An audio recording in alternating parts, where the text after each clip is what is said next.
कधी कधी आपल्या माणसांची फक्त एक झलक दिसली तरी मनाला इतका आनंद होतो ना. आजचा दिवसही असाच काहीसा खास होता, कारण अहो त्यांच्या गावाहून घरी आले होते.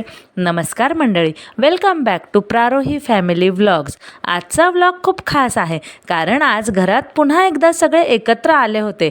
अहो माझे सासरे, माझे जेठ सगळेजण त्यांच्या गाडीने इकडे येत होते आणि मी फ्लॅटमधून खाली उतरून केव्हाची त्यांची वाट पाहत होते. आता जस्ट मी पार्किंगमध्ये आली आहे आणि मला कोण भेटलेला आहे, माझ्या या छोट्या छोट्या क्यूट सबस्क्रायबर्स. यांचे व्हिडिओ खूप चांगले असतात, खूप कॉमेडी असतात. हां, आम्हाला खूप आवडतात, एकदम छान. आणि सगळे लाईक सबस्क्राईब ते करतात. आणि यांच्या व्हिडिओना लाईक शेअर सबस्क्राईब कमेंट करायचं. बाय. आपल्या जवळच्या माणसांची वाट पाहताना जी एक्साइटमेंट असते ना, ती शब्दात सांगता येत नाही. अहो सुद्धा खूप आनंदात होते आणि त्यांना पाहून माझ्या चेहऱ्यावरही एक छान आनंद आलेला होता. सगळे घरी आले आणि मग मुलं तर त्यांची केव्हापासूनच वाट पाहत होते.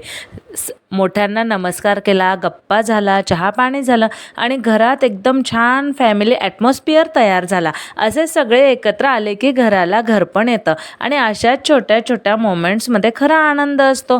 जर तुम्हालाही असे फॅमिली मोमेंट्स आवडत असतील तर व्हिडिओला एक लाईक नक्की करा आणि आमच्या चॅनलला सबस्क्राईब करून आमच्या फॅमिली जर्नीचा भाग व्हा. त्या दिवशी एकादशी असल्यामुळे संध्याकाळी मी मस्तपैकी गरमागरम साबुदाणा वडा बनवला आणि सगळ्यांनी सांगितलं, बाहेर विकत घेण्यापेक्षा घरचे वडे खूपच छान आहेत आणि तुझ्या हाताला खूपच छान चव आहे. हे ऐकल्यावर मला खूप आनंद झाला. आणि आता रोहितचा बड्डे जवळ आला होता, त्यामुळे त्याच्यासाठी गिफ्ट्स येत होते. त्यातलंच एक पार्सल आज रिसीव झालं होतं आणि मग रोहितने ते पार्सल स्वतःच अनबॉक्स केलं. आतून त्याच्या आवडीचे खूप छान शूज आले होते. शूजची क्वालिटीसुद्धा खूप छान होती आणि रोहितला खूप आवडले. त्याच्या चेहऱ्यावरचा आनंद पाहून आम्हालाही खूप समाधान वाटलं.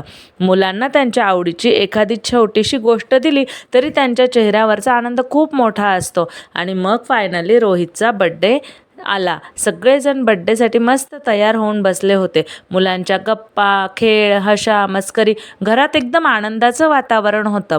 आणि मग वाढदिवसाचा सुंदर सोहळा सुरू झाला. आम्ही रोहितला ऑक्शन केलं, मी केलं, वहिनीने केलं, आईने केलं, छोट्या परीने पण केलं आणि आमच्या दीदीने त्याला ऑक्शन केलं. आणि खरंच त्या क्षणी एक गोष्ट मनात आली, आपल्या वाढदिवसाच्या परंपरा किती सुंदर आहेत.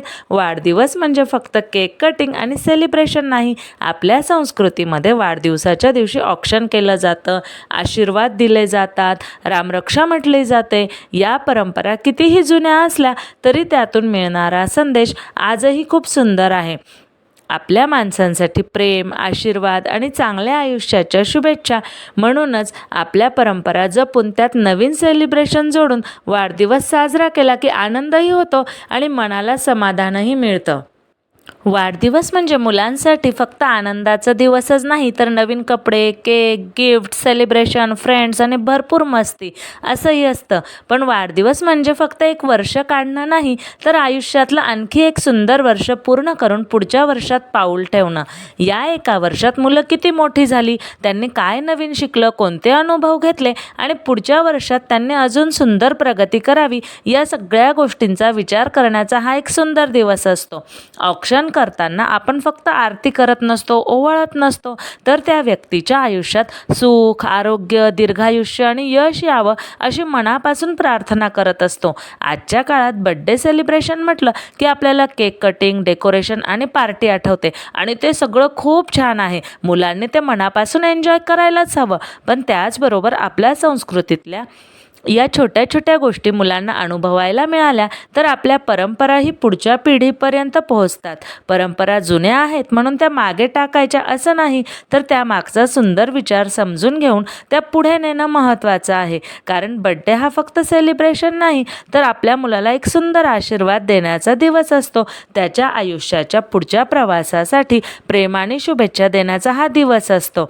आणि कुटुंब म्हणून आपण त्याच्या पाठीशी आहोत हे पुन्हा एकदा जाणवून देण्याचा हा दिवस आहे.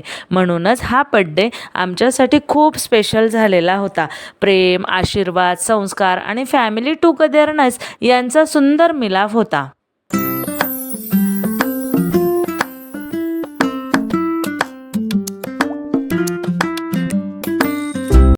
बड्डे सेलिब्रेशन झाल्यानंतर आता थोडा वेळ माझा आणि अहोंचा. अहो आले की काही ना काही पेंडिंग कामं असतातच, मग ते त्यांची कामं करत असतात आणि मी सुद्धा त्यांच्या शेजारी बसून माझ्या परीने त्यांना मदत करत असते. दोघांनी मिळून काम करणं म्हणजे काम तर होतंच, पण त्याचबरोबर एकमेकांसोबत वेळही मिळतो. त्यानंतर आम्ही काही कामानिमित्त बाहेर पडलो. खरं सांगायचं तर आम्हा दोघांना एकत्र शॉपिंग करायला किंवा बाहेर फिरायला तसा वेळ कमीच मिळतो. त्यामुळे टू व्हीलरवर बसून बाजारात फिरणं, छोटी मोठी खरेदी करणं हे सगळं आम्ही मस्तपैकी एन्जॉय करत होतो. कधी कधी मोठ्या ट्रिपपेक्षा अशी छोटीशी राईड आपल्या माणसांची साथ जास्त स्पेशल वाटते. आणि मग अहो इकडे आले की नेहमी कोवळ्या दुधापासून बनवलेला खरवस आवडीने खातात, पण खरवससाठी लागणारं कोवळं दूध नेहमीच उपलब्ध नसतं, म्हणून आम्ही इथल्या एका दूध फॅक्टरीमधून खरवससाठीचं कोवळं दूध घेण्यासाठी आलो होतो. खरवस त्यांना खूप आवडतो, त्यामुळे हे दूध मिळालं की घरी खरवस करण्याचा एक वेगळाच उत्साह असतो. आणि मग अशी एक एक छोटी मोठी खरेदी करत आम्ही घरी परतलो. तुम्हाला आमचा फॅमिली व्लॉग आवडला असेल तर लाईक करा, चॅनलला सबस्क्राईब करा आणि अशाच सुंदर फॅमिली मोमेंट सोबत घेऊन पुन्हा भेटूया. तोपर्यंत काळजी घ्या, आनंदी राहा. Bye bye.